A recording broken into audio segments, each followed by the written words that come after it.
यहाँ पे कुछ एग्जांपल देखेंगे यहाँ पे जिसको हम नरेट करेंगे अबव स्टैंडर्ड, मिड स्टैंडर्ड और बिलो स्टैंडर्ड के बीच में। बिलो स्टैंडर्ड को हम रख रहे हैं यहाँ पे 1 और 2 श्रेणी में। 1 और 2 आप डिसाइड कर सकते हैं बेस्ड ऑन ग्रेविटी, जैसे आप सिचुएशन को देख के आप समझ सकते हो कि कैसे आंसर दिया है लोगों ने। और मिड स्टैंडर्ड हम 3 रख रहे हैं यहाँ पे, प्रमाण से संतुष्ट करना और प्रमाण से ऊपर जो अबव स्टैंडर्ड है ना। इंटरव्यू कैन डिसाइड 4 देना है या 3 देना है बेस्ड ऑन द आंसर्स। अब पहला एग्जांपल लेते हैं हम, लिसनिंग स्किल्स, ध्यान देकर सुनना, और ये एक कॉम्पिटेंसी है, राइट।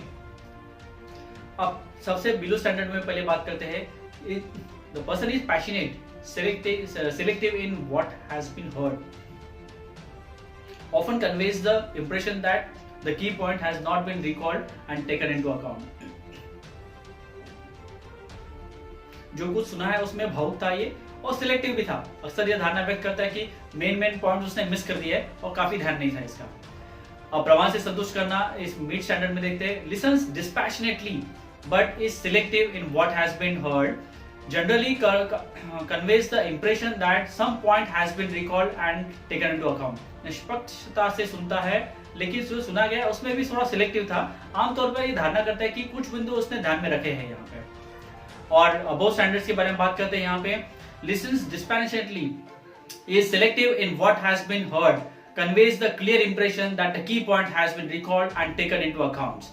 ये पूरी की पूरी बात सुनता है यहाँ पे, जो सुना गया है उसमें सिलेक्टिव नहीं रहता और स्पष्ट रूप से बताता है कि सारे बिंदु को उसने ध्यान पे रखा हुआ है और टेकन इनटू अकाउंट्स। ये इस तरह से ये कॉम्पिटेंसी का मैपिंग होता है लेवल 1, 2, 3, 4, 5। अब आप जब किसी भी कैंडिडेट को एसेस करते हो तो इस बात पे एसेस कर सकते हो कि ये लिसनिंग स्किल उसमें है या नहीं है। अब और एक उदाहरण लेते हैं इसमें, डेवलपिंग अदर्स वाला, जो दूसरों को विकास करने की क्षमता रखता है, जो जनरली ये लीडर्स और मैनेजर्स के लिए एप्लीकेबल होता है।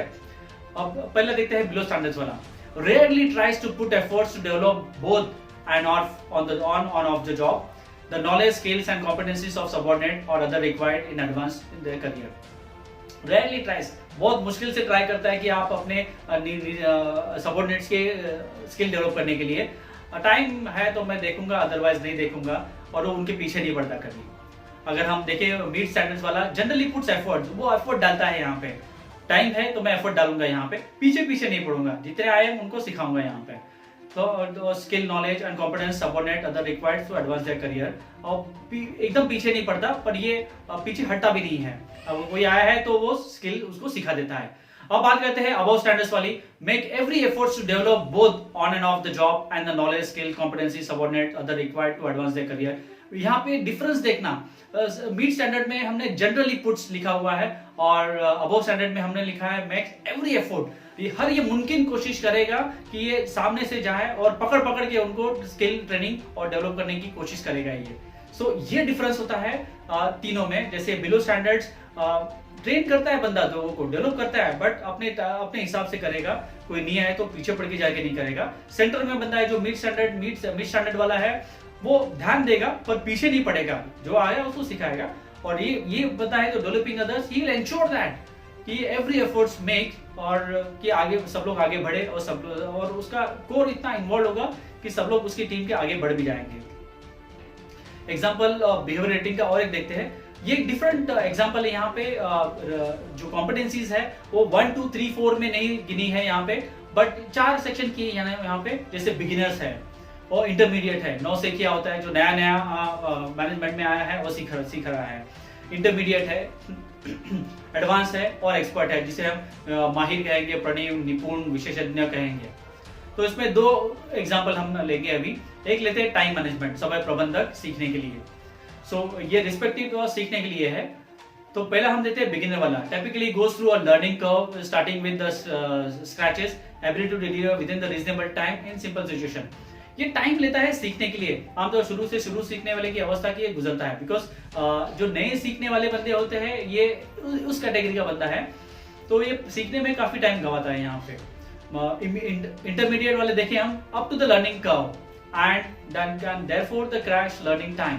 वो लर्निंग का जो टाइम है वो जल्द से सीख लेता है। जो नौसिखिया होता है वो शायद 4 घंटे ले सीखने में, ये उसका है तो 2 घंटे में ही खत्म कर लेगा और काम में शुरू कर देगा। तो टाइम की बचत करता है ये, and permitted to experiment and learn quickly to get the right। और ये सीखेगा, कहीं गलती हो रही है तो टाइम कैसे बचाया जाए और कैसे सीखेगा, तो ये इंटरमीडिएट होता है।